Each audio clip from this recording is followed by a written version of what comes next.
Петр Макарыч за свою долгую жизнь много всего повидал. Но в этот вечер он чуть дара речи не лишился. Ведь перед ним возникла...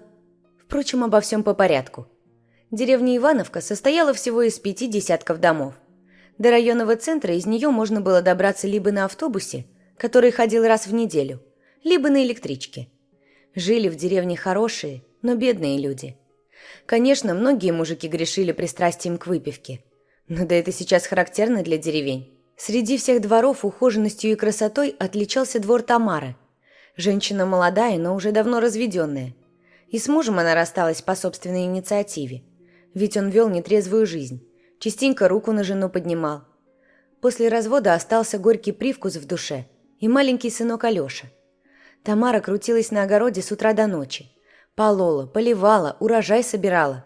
А еще носила воду из колодца ведрами и сухие дровишки из леса. Ни на кого уже Тамара особо не надеялась. Единственное, хотелось ей Лешку вырастить хорошим парнем.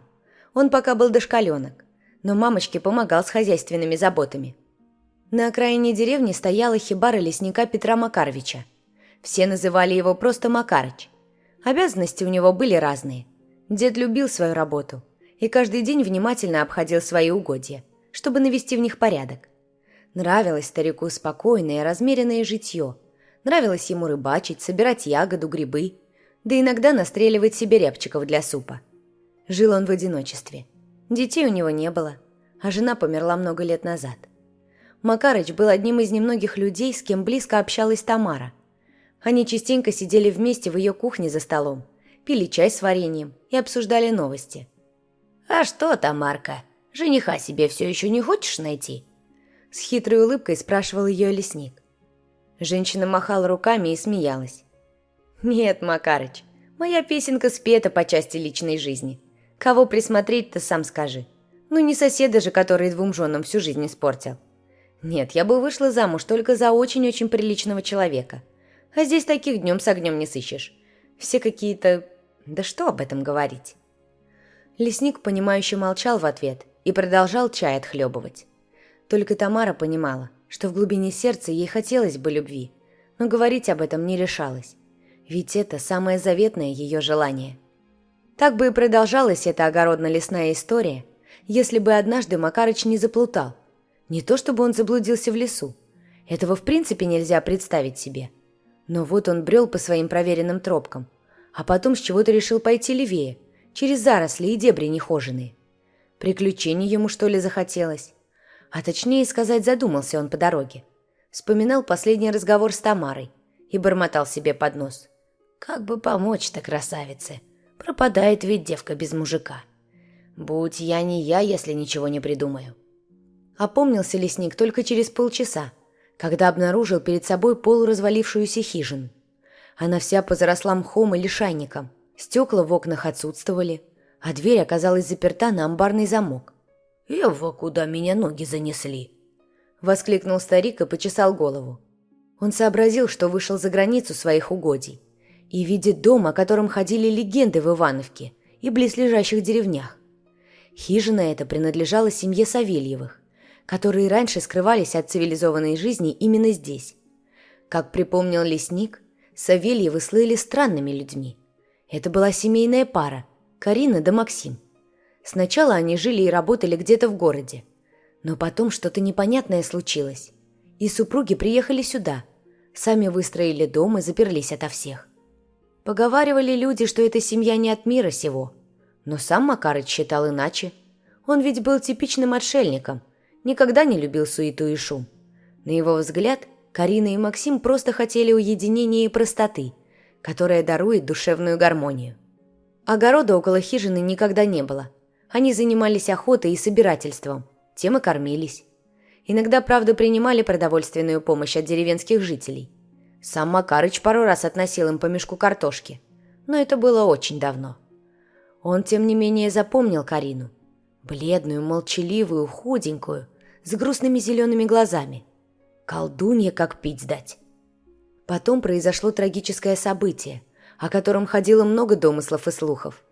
Вроде бы супруги не вовремя закрыли трубу у печи и отравились ночью угарным газом. А надо сказать, на тот момент у них был ребенок, который каким-то чудом спасся. Девочку отправили в детский дом. И больше ничего Макарыч об этом не знал. Сейчас, обходя неспешно избу, лесник все это крутил в голове и печалился. Жалко все же молодую пару. Неплохие они были люди, хоть и чудаковатые слегка. Старику захотелось взять на память какую-нибудь вещицу, если она найдется в доме. Поковырявшись замком на двери, дед сообразил, что тут нужны инструменты, а у него с собой была охотничья винтовка, как положено, да небольшой острый нож. Открыть замок ножом не удалось. «Придется домой шлепать ни с чем», – пробормотал Петр Макарович. И вдруг его пробрали жуткие мурашки. Из черного проема окна выглянуло бледное худое лицо с зелеными глазами. «Карина? Но откуда она здесь? Она же того, ушла в мир иной». Старик охнул и отступил назад. Трусом он никогда не был, однако сейчас поджилки затряслись.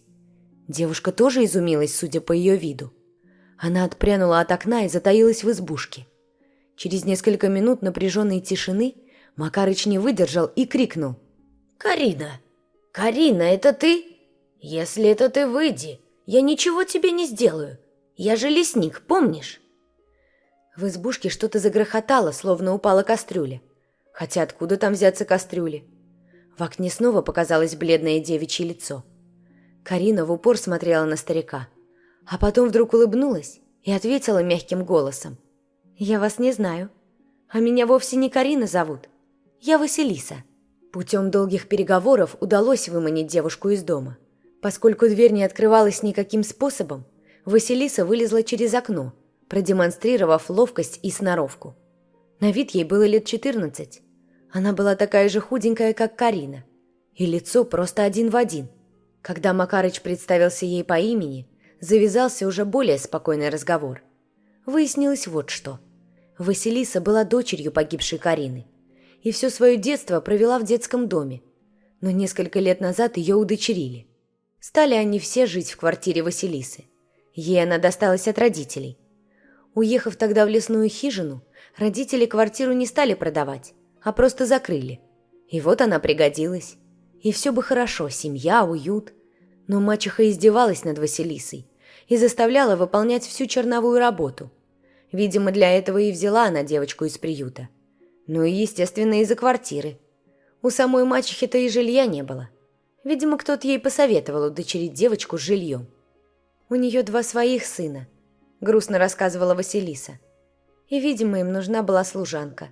Но я сбежала. Не могла больше этого терпеть». «Понятно. К родителям погибшим пришла. Больше некуда». Девушка расплакалась. Да, она скучала по маме и папе все эти годы. «Я очень по ним скучаю. И вот я приехала сюда, к родителям», – прошептала Василиса. «Надеялась, что мне станет легче на сердце, что я пойму, как дальше быть». Макарыч опять глубоко вздохнул и погладил новую знакомую по голове. «Ну чего ты? Не переживай так. Знаешь, какие у людей сложные судьбы бывают. Еще похлеще твоей. Да я вот сейчас тебя приведу к себе домой, накормлю да согрею. День-то не жаркий. Потом решим, как дальше быть».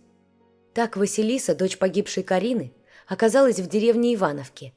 Лесник не стал ее знакомить с жителями. Это было бы лишним. А вот Тамару к себе все-таки позвал. Он рассуждал так. Тамара тоже настрадалась, натерпелась от бывшего супруга. Найдет с девочкой общий язык. Тамара принесла старику напеченные пироги с капустой.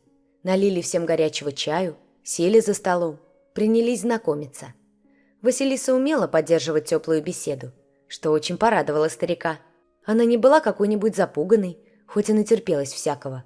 Они даже похохотали немного. В конце вечера Тамара сказала: «А ты, Василисушка, больше не плачь, не горюй. Мы тебя в обиду не дадим. Да и вообще, смотри ты, какая красавица выросла. Через год-другой женихи начнут в окно стучаться». «Слушай, Тамара», – перебил ее Макарыч, – «а давай-ка мы вот как поступим. Удочери-ка ты Василису. Что ж девчонке страдать? Не к мачехе же возвращаться. Да и со мной, стариком, ей что ли жить? И тебе помощница будет». «Я только за», – улыбнулась Тамара. Всю жизнь о дочке мечтала. Василиса заметно воспряла духом. Ей нравились эти деревенские люди. Такие добрые, душевные, чего ей так не хватало в своей сиротской жизни. Макарыч сидел спокойный, довольный собой. Вот и устроил он жизнь девочки. С тех пор Василиса стала жить у Тамары. Подружилась с маленьким Лёшкой, помогала по хозяйству. И все вроде хорошо было, но не давало старику покоя, что мачеха Василиса живет в ее квартире в городе.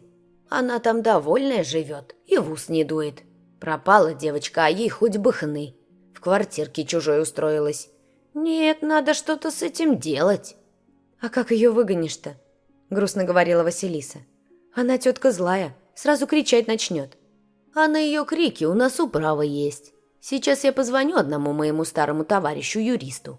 Я его много лет назад из топий болотных спас. Он по молодости любил порыбачить, да забрался в болото. Хорошо, что его сын маленький за мной прибежал, и я помог его отцу». «Правда поможет?»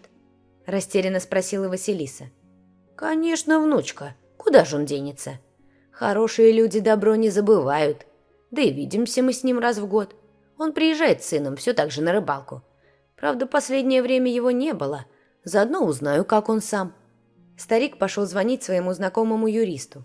И тот, узнав, кто ему звонит, с радостью согласился помочь. Только не он сам будет заниматься, а его сын Георгий. «Я, Макарыч, на пенсию ушел. Тоже как ты не молодею. Болячки разные, спина побаливает. А сын мой в этом деле мастак. Мигом вопрос решит.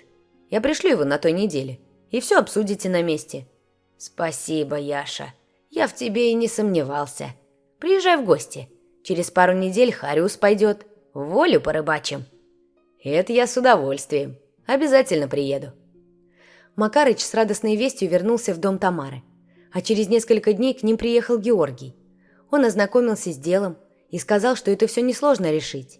Нужно просто доказать, что мачеха издевалась над девочкой. А для этого достаточно показаний девочки и свидетелей. Того же Макарыча, нашедшего Василису в старом доме. И все закрутилось. Ох, и крику было, когда выселяли мачеху с ее выводком из квартиры Василисы. Ругалась она очень сильно. Мол, она и добрая, и хорошая, сиротке помогала. А тут такая черная неблагодарность. Долго Макарыч хохотал, когда слушал рассказы о выселении и злой мачехе. Вот и по делам ей. Таких близко к детям подпускать нельзя. И своих испортит, и чужим жизни не даст. Все были довольны исходом дела. Особенно Георгий. Он, кстати, зачастил к ним в деревню. Сначала Макарыч не мог понять, что он все катается туда-сюда, из города в деревню и обратно. А однажды заметил, как тот под ручку с Тамарой пошел к реке. Все понятно. Влюбился мужик. Георгий-то был тоже разведен. Жена попалась ему никудышная, да и гулящая. Яков очень жаловался на свою невестку Макарычу на рыбалке. Георгий на работу, она по дружкам. А потом ее поймал с одним. Ходил чернее тучи. Эх, найти б ему добрую, приветливую. Да где сейчас таких сыщешь? Макарыч намекал про Тамару. Мол, глянь, хороша, в самом соку. Да Яков говорил, что не лезет в дела сына. Тот сам разберется. И, видать, разобрался. Да так разобрался, что через 3 месяца они поженились. Так что у Василисы и Алешки была уже полноценная семья. А потом Тамара забеременела и родила еще одну дочку.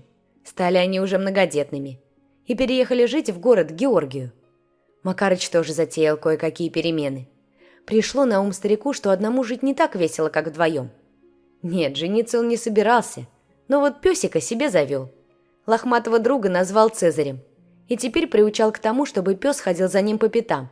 Так было и вправду лучше, интереснее. А вообще Макарыч был доволен собой. Он помог разрулить ситуацию и для Василисы, и для Тамары с сыном. Да и Яков был ему благодарен, что Георгий свое счастье нашел. Старик был рад. Всех Макарыч поженил, нашел семью. «Недаром все-таки живу», — думал он про себя.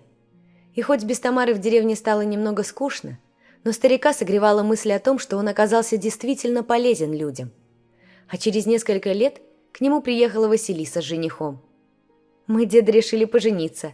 Квартиру в городе я продам и построим тут большой дом. Ты не против? Я, кстати, жду малыша. И если родится мальчик, решила назвать его Петром». «Прям как меня!» — старик прослезился. «Василисушка, как я рад, что ты приехала. И жених у тебя такой ладный. Идемте скорее, я тут пирогов напек. Как будто знал, что вы приедете». Цезарь, не мешайся под ногами. Глянь, как рад гостям. Распрыгался тут. Василиса обняла собаку. Она светилась от радости. Все в ее жизни было хорошо. Все наладилось. Они весело смеялись за чаем с пирогами. Строили планы, мечтали. А старик Макарыч сидел с ними рядом и чувствовал, какой же он все-таки счастливый. И ему было очень приятно, что Василиса приняла его как родного дедушку. Друзья, большое спасибо за просмотр. Подписывайтесь на наш канал, ставьте лайки и не забудьте нажать на колокольчик, чтобы не пропустить новые видео.